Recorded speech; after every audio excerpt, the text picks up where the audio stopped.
mayambu ahanbamaktada channel sini kai khumna botjari ngasi su mausagum mayamgi awa pothabada ngai hakte oirabasu mateng pangjaboina sami lanmi haiba wari amagi ahanba sarupu duna laksari wari si mayam punha muktaminarasi mamangaida khungang amada koksai kauba mabit udaba nipa macha amaga mono kauba nipa macha amaga lerami mono hairiba nipa macha asisu mana taramdi mana pangi makoi atopa kana amataga tinaba khonaba tawramdi adubu makhoi anidi yamna luna tinajarami amana amagi maong matau yengnaraga makhoi anidi maron khangnai napangba mono kauba nipa macha asina mamit udaba nipa macha asigi mayumda numit khuding laktuna makhoi ani leiminaduna wari watai sanaduna nungaina leiminai makhoi ani na ngangnari badu amuksu nokminai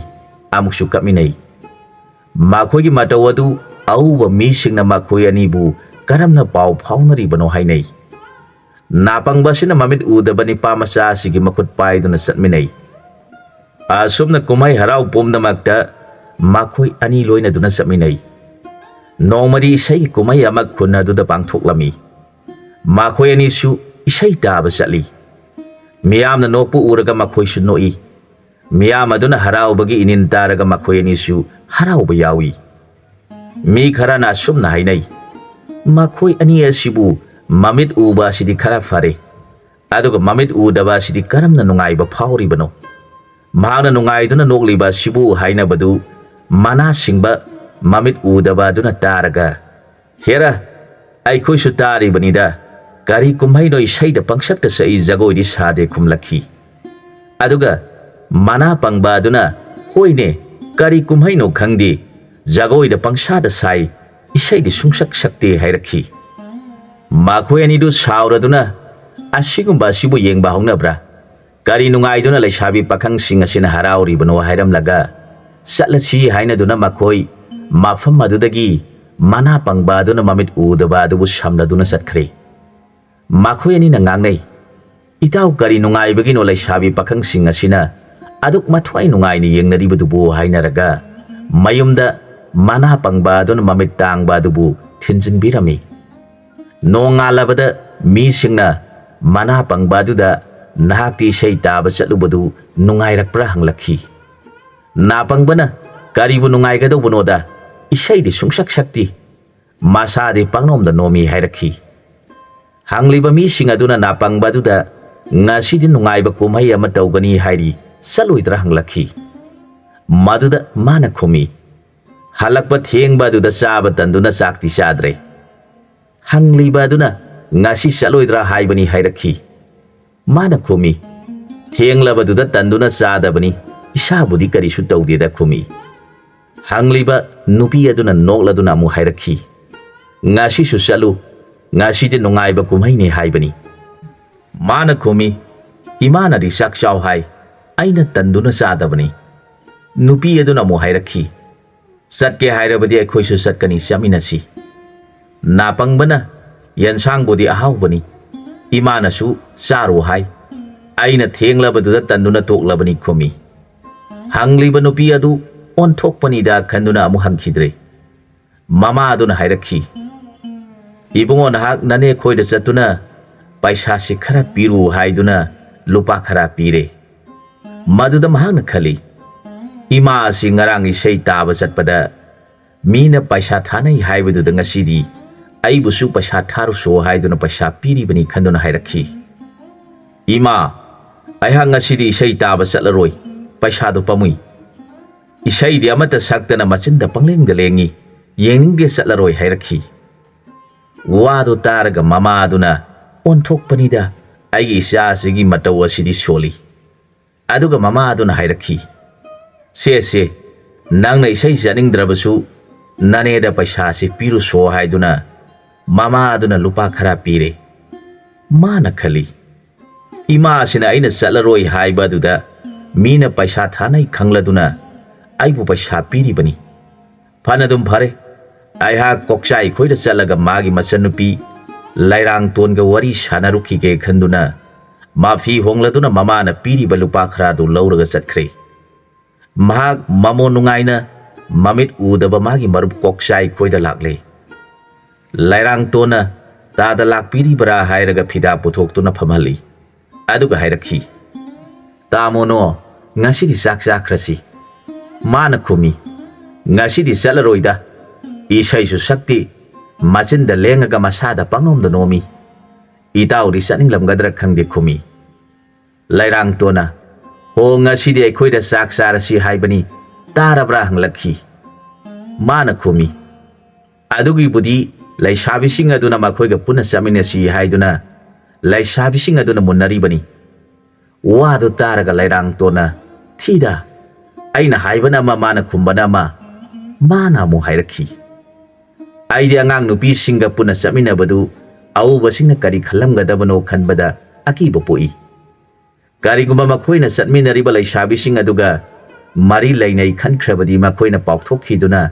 aina ninglibasi thungloi bani hairakhi. Madu targa lairang tona tamono na kari khalli bano hanglakhi. Mana khumi. Adugi budi mana di lau unasi hairi bani. Aina matam sadri khanduna chattabagi wani. Lairang tona kanano inama oigaduri badubu masak khaningkreda. Mono na hairakhi. Aina toina unarurabadi aibo mina nongnagani matam sadri ngaida nupigi manakta lairi haina khigani taubani. Mana ngangli baduda lairang tona du noninglak tuna heknok thoklure. Maduda mono na hairakhi. Mina sumba hairaga angang nangnasu nokpaga sari. Nana adu thadallabadi haiduna sangsilakhi. Maduda lairang tona ho aina haibadi inama oigaduri badu kanano kadaidagino hangbani hairakhi. Ho adumna hairabadi phaidana nakhoi tamogi di khangde aigidi aina kiduna chattabagi wani. Lairang tondu hena noninglakhi. Tamono nahagasi wakhaldi fada nungairi. Nungayu puning nabu nungaina lairabadi anayek sangde hainari bani hek hai. Monona adugidi awatpa kari amata laitabini. Aitana pamjadabagi tawbani hairakhi. Magi mamai makok shamnadaba paukhum maduda lairang tona hena noninglak noklaga nungairi tamono se hairakhi. Monona aduni haiba aigi wa taraga nanama phaba paisa paibi phanglagani khanduna nangsu nungairi banatra hairakhi. Lairang tona karam tawgadoriba matauno aigi ibung marai bak thiraba mabit udraba siga loinariba ibung asigi maong asidi mamondi kaya nungairiba kanabo oirigaba mana hairiba sibu khanduna hairai. Tamono ibung di inama phaba paisa paibi phanglagani khanduna mondari nungairiye. Waduda kari haiba nanama oigadoriba adubu sire haiba. Matau karam tauraga mana aibu taklamdana siriba. Nahak nabung aingonda minamduna nganglibra. Natraga sengba siraba jala. Maramadu sengna ibungda tamu. Fatraba kanana mabo hatpage.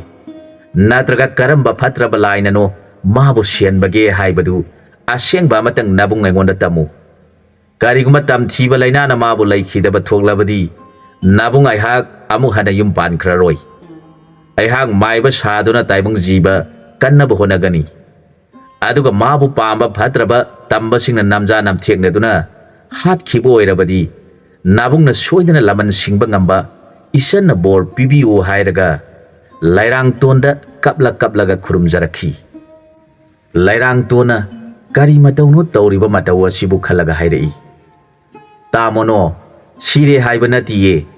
masak su khangdana maming su takdana karamna sire khangadoribano hairai. Wado taraga mono kauba napangba aduna adunine ibungna laifam khangdribasi mana ngarang numidang mangda laktuna aidi nangbu ngaibada wareda haiduna mathwai wana mamita mapi taraga aibu ngaibada wajare hairambadu ningsing laga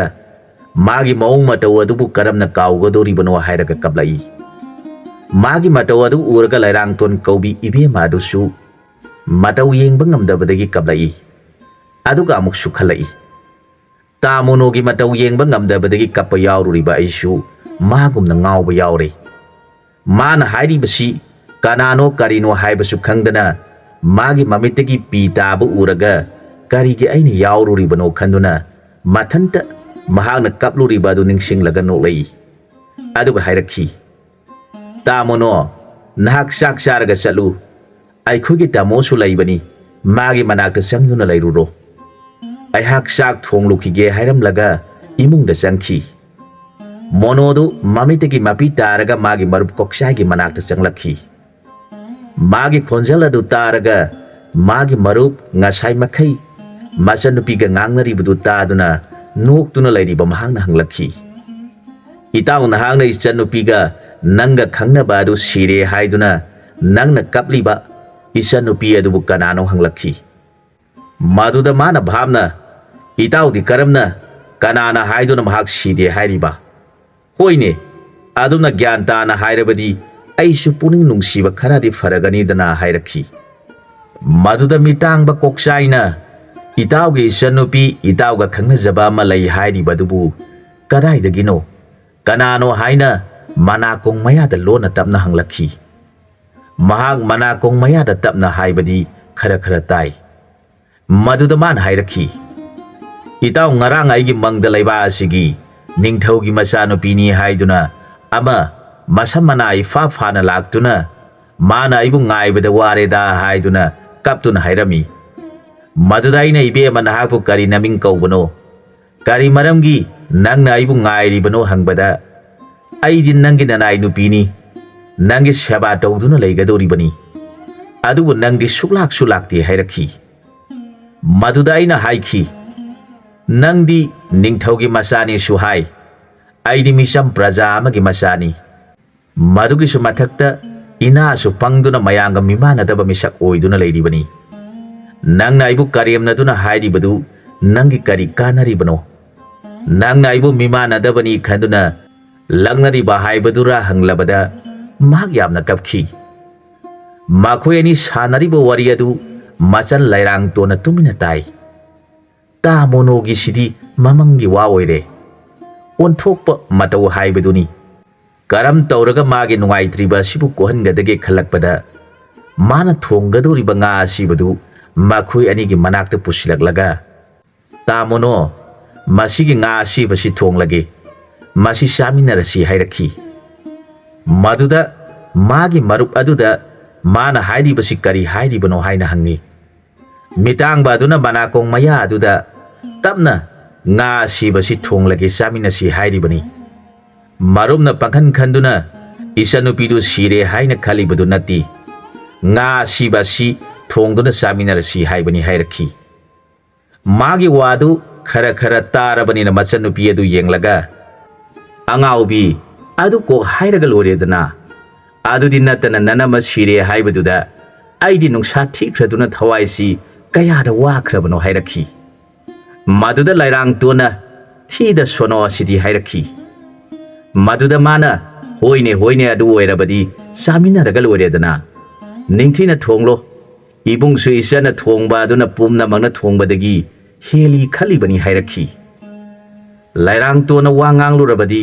thoklaba ma khumlaklani khanduna tumina leire mahanga du pusin khraga phajana thongduna makhoi pumna maksaminare lairang tuna khali aigi ibung marai bak thiba mamit udraba siga tinari ba ibung asisu kaya da marai bak thi khrabano mahang marai bak thiduna mana tadrabanina mina ngangli basu kari hairi bano khangdaduna ngangli shakli bani mahag phattaba mi amadi nati magi thamoida laiba pumnamak arot palaitana ngangli shakli magi asoiba haibabu mana pangba sidani saba thakpa loiraduna mahag mayumda halakle maduda mama aduna imana haiba paisadu naneda piram labra haina hanglakhi mama na hairi badu khangdaduna ngangna yengduna lei mama aduna khangnaba ingit tawduna hairakhi maduda mana hairai aidi makhoigi isai adu saksu sakti jagoi da pangsada saduna machin da pangleng de lengduna laiba duda isai taba chatningdaduna satri इमा ने इसाईदा थानबा पीबा पैसादु अमुक पुरकले हाइदुना ममादा P mama अदुना करी मतौनो आइगे इसासिना तौरिबा सिबु आइना पीरिबा पैसादुबु मानेदा खरा पिरमो हाइरगा माना इसाईदा थानबनी खंदुना इसाई ताबा चत्रे हाइरिबनी आइबु करम तौगदोरिबनो हाइना कपी ममादुना कपदु उरगा मासु कपले इमा आहाक हयेंग मुक्ति इमाना पीबा पैसादुना सोइदना इसाई सकपसिंगदा थारगे इमाना हाइरिबदु आहाक भाब ताई नामानबना पैसा थारगा नंगना करिगी मिरक थोकपा ngamdaduna पैसा थाद्रिबनो हाइना कपलिबदु तोकपिरो नसा हयेंग मुक्ति सोइदना थाजरगे हाइरगा मामा अदुगी फिजी पाइदुना हिंगने हिंगने कपतुना मामा अदुबु थेमजनजारी मागी मतौ Meena ngang batadana mana thokpa ma humlaklibadu taraga mama adu puning nungsirak hena kablakli mana khali aina nipa thoktabadagi imanabagum mimang thoktuna paisa thaba yaudabadudha ima asima puning nungsirak aina pok paisa di mi oidre merak tinba ngamdre khantuna kablibani aduna ima asina penpina bakari tawgani ahak asum lai thokpana कानबा फंगलरोई इमागे पेनबा आहाक आफबा माइबा मा थीरगे खंदुना महाक माइबा हन अमगी नाक्ता चतुना खुरुमजरे मागी मतवदु उबदा माइबा दुना इबुंगो नहापु करी पामबगे करी हाइनिंगबगे हंगलखी महाक वा मता सोइबा ngang ओजा दुदा हाइजरखी ओजाबु ननाय हाक ओजाना ngang हंगबा खुदिंगमक ननाय न ताबा फंगजदी अदुना आसोय Aran ngakpiu nanai di taibanga minma nadraba napangba mini aduna nanai aina thamoy asi amakpa mata yauduna gurudev gi mafamda haijari nanai bu popiba ima aduna su aigi damakta khanjabada nongmata mapi kangjati masa matang poksaba aina mayamga mima naba oidraba sida nanai hak imana ngangbadu taba ngamjadrabasu imit asina ujabada इमान आइबु पेनरे हाइबसि ननाय हाक खंजै ननायगी थमोय असि पुब थांब ngamjarक्त्री अदुना ओजाना चानबिदुना ननाय ngonda इहै खरादंग तंबिदुना ताइबंग मियोइबगे मरक्त तिनजब ngamnaba पिनबिउ हाइरखी माना मथमोइ सेंगना हाइजरिबदु तारगा ओजा माइबदु मरुलुक थखी ओजा दुगी मौंग मतवदु उरगा माना मो हाइरखी ओजाना ननायबु चानबिरुइदब लैरबा मागसी मी ओइररोइदब मिसकनी खनबिदुना ननायगी वाफम असिदा सिंगनबीब लैरबदी ओजादी लैबागना सक खंगनरिब मिसक अमनी अदुना ओजाना ननायबु खुदक असिमक्तदा उट ओलो हाइबा साबदु तौबिदुना ननाय आइबु उट ओलहनबिदुना ननायगी अवाब नुंगाइतब पुमनमक्सी ngasiदगी कोहनबीब उहेनबीरो हाइरगा ओजागी मखोंग कोलदुना कपचरकले मागी मतवदु उरगा माइबादुगी थमोय अदु पुब ngamlaktabadagi mahangna dhyan tawduna yengduna laikhre माइबा मुनिगुंबा सिना मागी मरमदा लोइना उरे महागासी नहानमुकी मपोक्ता शामी कवी अदुगा मागी मनाव अदुना लानमी कवी माखोयनी मचन मनावनी माखोयनी मक यामना धर्म लैबा मिसक ngakतनी माखोयनीना आइखोय इसिने नावनी मक संसार सिदा पोक्तुना असुम्बा लंबी थीनबा ईश्वरना थाबिरकपनी अदुना मुनिगी लाइनिंग फमदा चतचरगा माखोयगी सेवा तौदुना लाइनिंगबा यावरुरसी माखोयदगी असेंगबा असुम्बा लंबी थीरुसी हाइदुना मुनि सिंगी लाइनिंग फम थीरखी ममैथंगदा माखोय अनि मुनि गाउतमगी आश्रमदा थुंगलरी माखोय अनिना मुनिगी माखोंगदा संगसिनजरगा खुरुमजरी मुनिना करी मरमगिनो नाखोयना लाकपगी वरम हंगले माखोय अनिना ननाय खोइसु मुनिगी सेवा फंगजदुना संसारगी अथोइबा लंबी फंगनबा लंबी मसक ताकपिनबा गुरुगी चरणदा संजरकलिबनी हाइजरखी मदुदा मुनि गौतमना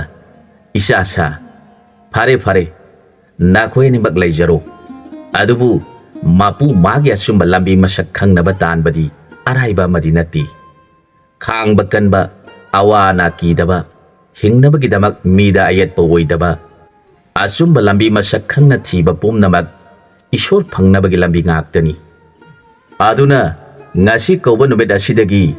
नाखोई अनीसु नमागा लोइनना अखोई मरी मीना फौ यैथोख्रबा सरू फुदितगी फौ अताब खुंदुना अखोई कुम अमगी चानब चिंजाक पैसेंदुना थमहौरसी अदुना अखोई इपा इसा मरी चतुना नुमित खुदिंगी अताब फौगी मरुसिंग अदु खुलुसी हाइदुना हेक हेक लबुक्त चतुना फौ खुनबा चली आसुमना खुनबना सही अमगी मखोई चानब फौ पैसेंदुना थमी अदुगा मखोई अनीना बोंद चतुना हैरांग अमुनबा लैरांग फजबसु हेक्तुना गुरुगी मफमदा कच्चदुना गुरु अदुना नुमित खुदिंगी ईश्वरगी चरणदा कच्चै आसुमना मुनि गौतम अमदी मागी लोइनबी गौतमनी कौबी असिगा मखोई मरी चाबा थकपा वातना नुंगाइना लाइनिंगदुना लैरखी लाइबक थीबदी गौतम कौबा मुनि असि मचा पोलमदी लैरिबा मखोई अनिबु मागी मचा ओइना खंजरमी महांगना मखोई अनिबु असुकी मतिक लूना तौजरमी मखोई मसिन मनाउनसु मुनि अमदी मुनिगी नुपीबु आपोकपा मापा मामा मंगनी हाइना खंजदुना मदम पुंबदा मखोई मथवाई नुंगाइनबा आमदी पेनबिनबा होनदुना लैजै मखोई हौजिक सन हामें खरा सुलोइरदुना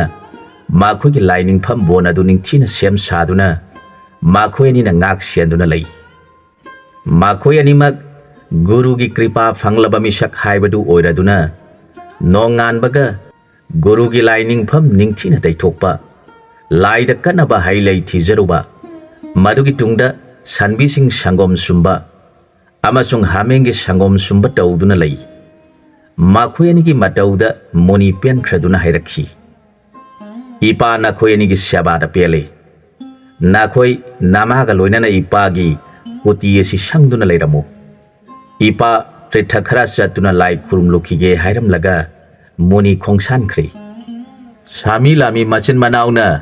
मामा गौतमनी गलोइनना कुती एदु संगदुना लैरकपना बसंत मतम यौरकले बोनदुदा सालिबा फजरबा लैरांग सिंग अदु उरगा अमदी नौना येनिंग सोंखलकलिबा हाइपा लाइपान सिंग निंगथिबा पोमनमक्तुगी माथक्ता नुंगसिबा सेगला सिंग नुंगसिबा खोंजेल सिंग तारगा मुनिगी नुपी गौतमनीगी पुनिंग अदु इरांग हौरकले महांगना मचा ओइरबा सामी लानमी अनिगी मफमदा माथोट कारकपा मखोगी निंगथिबा साबान मूर्ति एदुबु उजरगा माथमोइदु खांगबा वारादुना नोमगी नुमिदांग अमदा मुनिगी नुपी गौतमनीना सामीबु कौशिलखी मदुदा सामी कौबा मयाम अदुना इमा करी हाइबिगदबुनो हाइदुना मागी मनाकदा थुना चंगलुई गौतमनीना फिबम चादना मफी कोमना लैरंबा अदुदा मचा ओइरबा सामीना ही हाइरगा हंदोखी मदुदा माना अमुक लानमी मनाव अदुबु कौरखी महाक्सु ही हाइरगा थुना चथोखी मदुदा गौतमनीना वरौरदुना मखोई अनिदा साप तौखी नखोई अनिमक हायेंमुकी मापोक्ति अहन नंगना नना पंगु अदुगा ननाव नंगना नमित उदबो ओइरो हाउजिकति मसिन मनाव अनिदु माथवाई यामना वारमी मखोई गुरु अदु लाक्लगा करम तौगनी इमा असिना गुरुगी मफमदा अरानबा वफम तमसिंदुना गुरुना अमुक साप तौरबदी अखोई अनिमक मांगबा तारेदो हाइना मापोंगनिंगदा खन्नदुना अहिंग अदुमा माथवाई वाना तुम्बा यादना लैखी नोंगालाबदा मुनिदु लाक्ले महांगना इसा साइपा लाक्ले हाइरबदा मखोई अनिना संगोम असाबदु पुथोक्तुना पिथक्ले मखोई अनिना माथवाई वाना लैरिबदु मुनि अदुनदि लोइना खंगबा उबनिना असुमना हाइरखी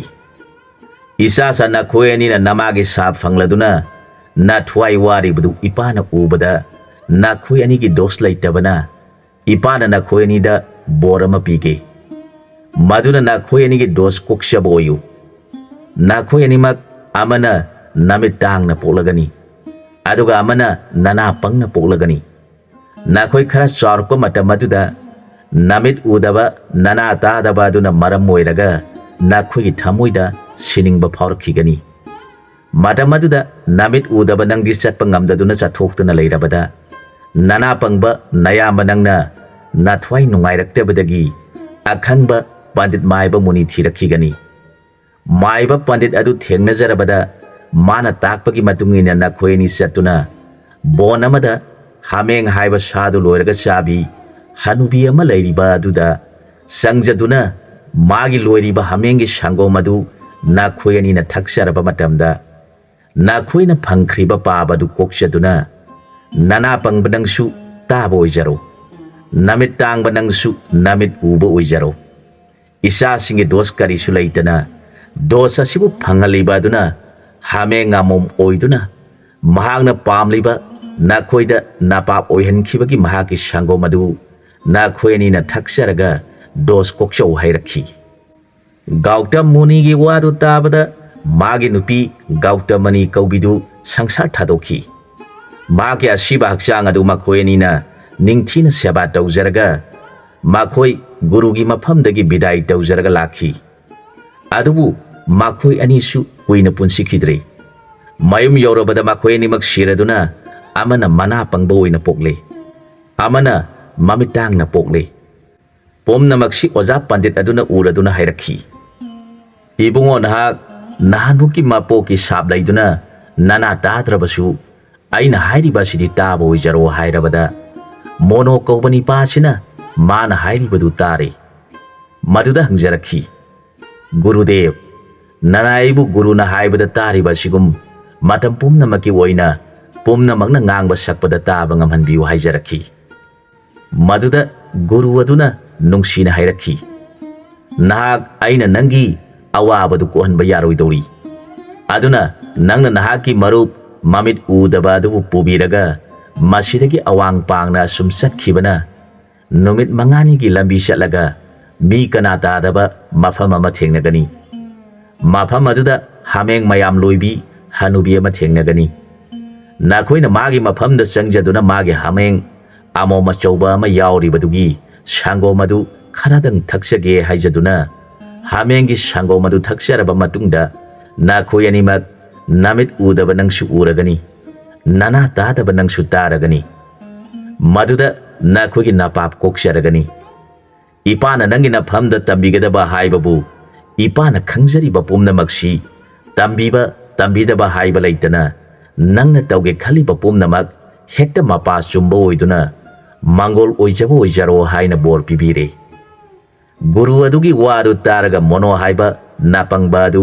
ꯃꯌꯨꯝꯗ ꯍꯜꯂꯛꯇꯨꯅ ꯃꯃꯥꯗ ꯍꯥꯏꯔꯛꯈꯤ, ꯏꯃꯥ, ꯑꯩꯒꯤ ꯃꯔꯨꯞ ꯃꯃꯤꯠ ꯇꯥꯡꯕ ꯑꯗꯨꯒ ꯂꯣꯏꯅꯅ ꯑꯩꯒꯤ ꯅꯥ ꯄꯪꯂꯤꯕ ꯑꯃꯗꯤ ꯃꯔꯨꯞ ꯑꯗꯨꯒꯤ ꯃꯃꯤꯠ ꯎꯗ꯭ꯔꯤꯕꯗꯨ ꯐꯅꯕꯒꯤ ꯆꯠꯀꯗꯧꯔꯤꯕ ꯃꯐꯝ ꯑꯗꯨ ꯅꯨꯃꯤꯠ 5ꯅꯤꯒꯤ ꯂꯝꯕꯤꯅꯤ ꯍꯥꯏ꯫ ꯑꯗꯨꯅ ꯏꯃꯥꯅ ꯃꯇꯝ ꯈꯔ ꯆꯥꯔꯨꯅꯕ ꯆꯦꯡꯄꯥꯛ ꯈꯔ ꯂꯥꯡꯕꯤꯌꯨ꯫ ꯑꯩꯈꯣꯏ ꯑꯅꯤ ꯃꯇꯝ ꯈꯔ ꯆꯦꯡꯄꯥꯛ ꯆꯥꯗꯨꯅ ꯂꯦꯜꯂꯒ ꯑꯩꯈꯣꯏꯒꯤ ꯏꯅꯥ ꯄꯪꯕ ꯃꯤꯠ ꯎꯗꯕ ꯐꯅꯕ ꯇꯧꯔꯨꯒꯦ ꯍꯥꯏꯔꯛꯈꯤ꯫ ꯃꯆꯥ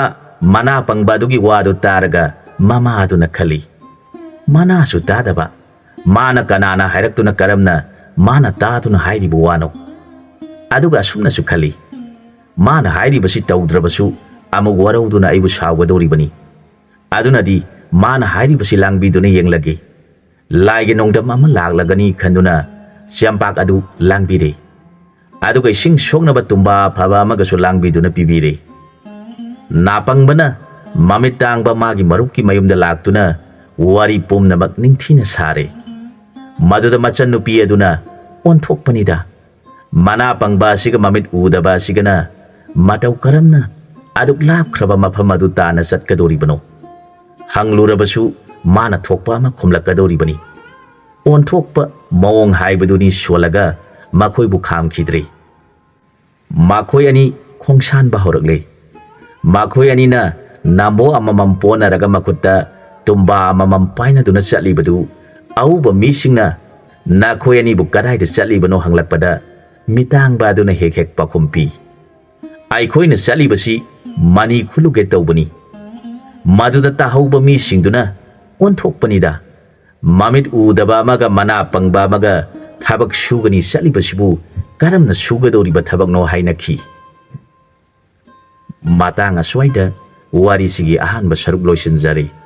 ꯑꯅꯤꯁꯨꯕ ꯁꯔꯨꯛꯇ ꯃꯌꯥꯝꯒ ꯄꯨꯟꯅ ꯑꯃꯨꯛ ꯊꯦꯡꯅꯃꯤꯟꯅꯔꯁꯤ꯫